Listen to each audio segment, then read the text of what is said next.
G'day Spurs fans, Paul the Hotspur hippie here. Arsenal 2, Tottenham Hotspur 2. And this is going to be a hard one to describe, man, because I had so much fun watching that game last night. So much fun. It had a bit of everything. And out of the two teams, I think, I've got mixed emotions because I was so excited with the way we played. Yeah, I was just a little bit disappointed we didn't snatch the winner, but on the other hand, relieved that Arsenal didn't get the win. So overall, though, what a performance! What a performance by Tottenham. I wonder if pundits and people are starting to take note of us yet, because there's a feeling out there, believe you me, that Ange Postecoglou, he might be a nice guy, might be everyone's favourite uncle, but he's Australian. What does he know about football? He can't cut it in the Premier League. Tottenham haven't played anyone yet. Well, we've played someone now. We've played them in their own turf, and they were worried, man. They were worried. I thought Arsenal were at times very, very good, actually. Very good. Very solid, but very almost predictable. And what we had in our back pocket was a little bit of chaos. A little bit of chaos. We had to weather a storm a little bit near the beginning, not as bad as we've had before. Arsenal didn't really throw everything at us, but we did find it hard to get the ball out from the back, but we stuck at it, man. We stuck at it. We didn't go the long ball till right near the end, but you can't blame him for that. We stuck to our game plan, didn't we? We stuck to our game plan. Just talking through the game, I don't know if this is going to make any sense today because it was such a whirlwind, wasn't it? There were a few tests we had to face in that game. One of the first ones, I think, was Udogie's yellow card. The referee was appalling, as usual. We seem to be getting a bit of a bad run with referees. Saka seemed to be able to kick Udogie all over the place without repercussion. But Udogie's first big go on him, and he gets a yellow card, and that sort of seemed to psych him out of the game for a few minutes. I was getting worried because I think he got his yellow card in about the 13th minute, so almost a full game to sit on a yellow card with Saka running at you. Bit hairy, but I think by the end of the game you could safely say that Udogie's collected another soul for his in his pocket of lost footballers, Saka being the latest addition to it. Great performance by Udogie. Vicario, oh my lord, have we got a keeper? Well, we saw what many people's first target was at one end and our main guy at the other end, and I think we had the upper hand in that one. Vicario saved the shot. It was a close angle. It was like the other side of the pitch to last year. Similar angle though, where Hugo spooned it into his own net, but Vicario got it away.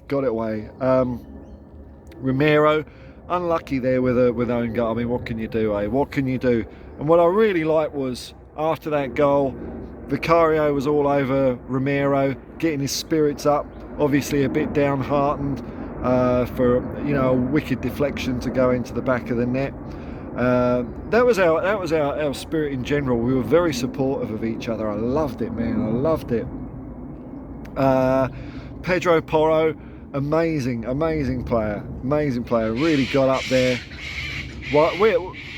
For all these people that were saying not one Tottenham player would get into Arsenal's team, I hope you watched that game last night, folks, because you haven't been watching the same Spurs I've been watching. The midfield, Basuma.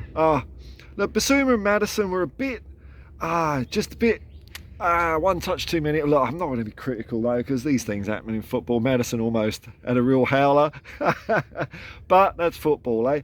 And we got away with that.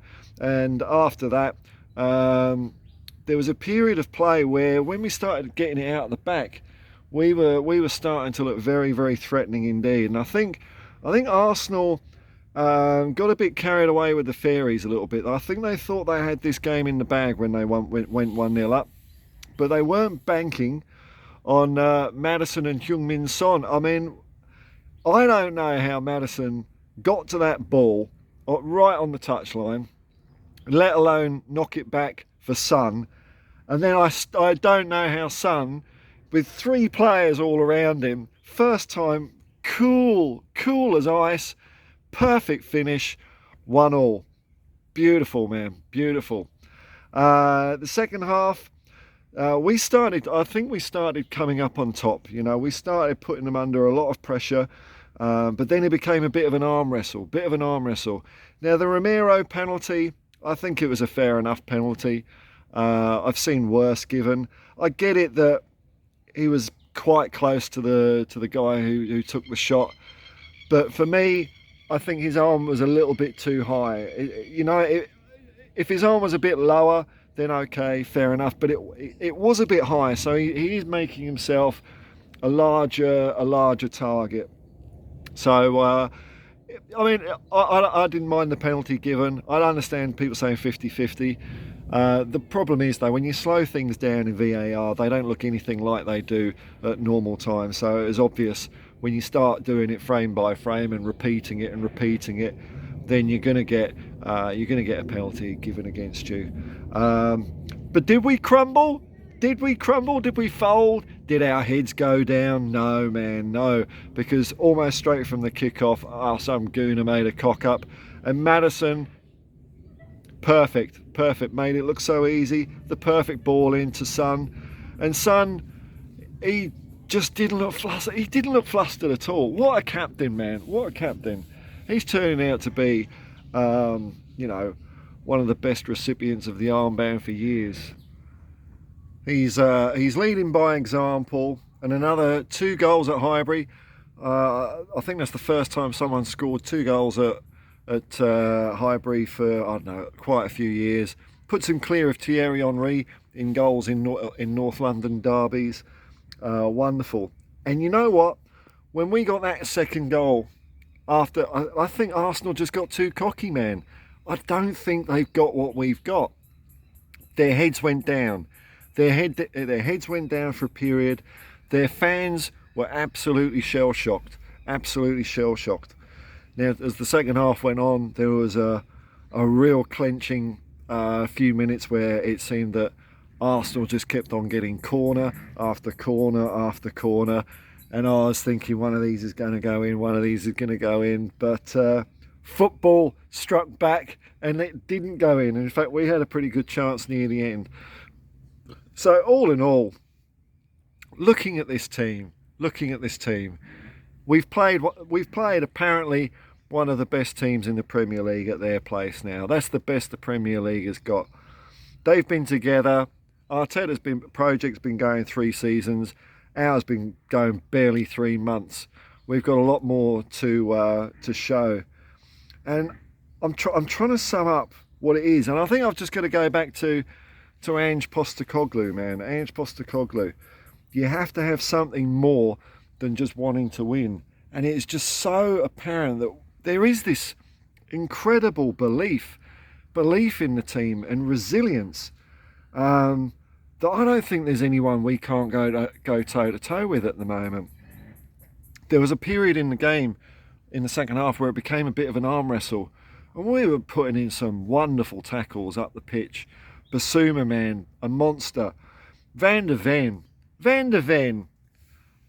don't know who scouted or picked him up, but whoever they are knows their football.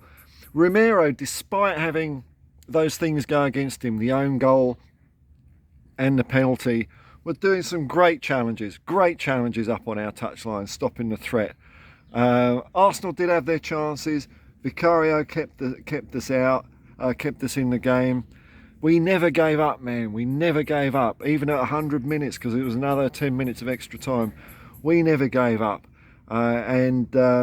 Arsenal, I'm feeling they're a bit lucky to get away with the draw. That sounds like I'm not happy with the draw, though. I was very happy with the draw. I think Ange is right. It's the result's one thing, but it was the performance, man. The performance that we put in, that Tottenham put in, away from home, where we don't have much luck. We haven't won in a long time. I think that's going to give, belief is a feedback loop, isn't it? So we've done well at that game, a tough game. We come back home next week to play Liverpool. Man, that's going to be a tough game, but if anyone can, Tottenham can. We've completely ditched that whole Spursy rubbish tag that people, these lazy people in the media that don't like Tottenham seem to chuck on us. I haven't seen any feedback or reports yet. I bet there's people out there saying it was an undercar Arsenal. It wasn't, we just didn't let them play. But the difference between us and Arsenal is, there's a couple of differences. We had superior belief and steely mentality to them, and we could improvise. We read the game and played it the way it should be played. Arsenal were quite rigid in their approach, and when it was going well for them, it was going very well. But they couldn't adapt and they couldn't contain our style of play. I think Postecoglou outmanaged Arteta as well. Arteta made some weird substitutions at half-time. I think maybe Declan Rice had a knock. He was non-existent in the first half. Pape Matar Sarr, I think for me, it's a struck match between man of the match for either Pape Matar Sarr, who I thought was absolutely impeccable. Man, he's not scared of anyone, that guy. None of us look scared of anyone, but Pape Matar Sarr for me really impressed me. But it'd be between him and Son, because Son gave those two finishes were extraordinary. Postecoglou took Son off, and he took some other players off. It's all cloudy in my head now. That seemed to take a little bit of attacking momentum out of the game. But we still kept on trying. Pierre-Emile Højbjerg he was much more progressive this game, much more progressive. There was no sideways rubbish from him. It was great. I think Ange was saying that maybe Maddison had a bit of a knee problem, so we want him to be fresh for next week. So taking Son and Maddison off before the end, even though it didn't help us get the result. I think we're playing the long game there, and I think Solomon did well. Johnson from the start looked a little bit nervy, but for a debut for a young kid in a hostile environment, I can't say he did badly, man. Had a shot on goal, awkward finish. Ball just a little bit behind him, slightly off balance.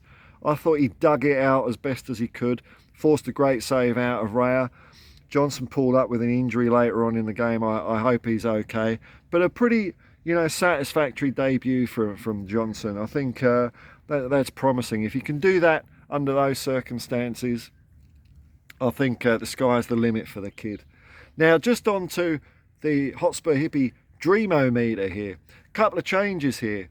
Now, the big drop is the pro rata one. If you take our points divided by games, times it by 38, that's going to be bouncing around a bit. Basically, every time we win, it's going to shoot up a load, and every time we lose or draw, it's going to plummet a bit. So it's down to 89 points at the moment, which is still pretty good. So that puts us, I'm reckoning, in Champions League. But that will all change if we beat Liverpool on the weekend. Now, the other one, the points gained. Last season, we lost dismally against Arsenal. A draw here is a gain of 1 point. That takes us on to 66 points. We've gained 6 points over last year. So I'm saying that's putting us in Europa League at the moment. I'm being conservative, man. I'm going to get carried away with the theories. I know Ange said we have got to have expectations, and you can see the fans of, I don't know, I could hear the Spurs fans, and I know that they're restricted there in that away end, but I could hear the Spurs fans all throughout the game on the match singing their hearts out.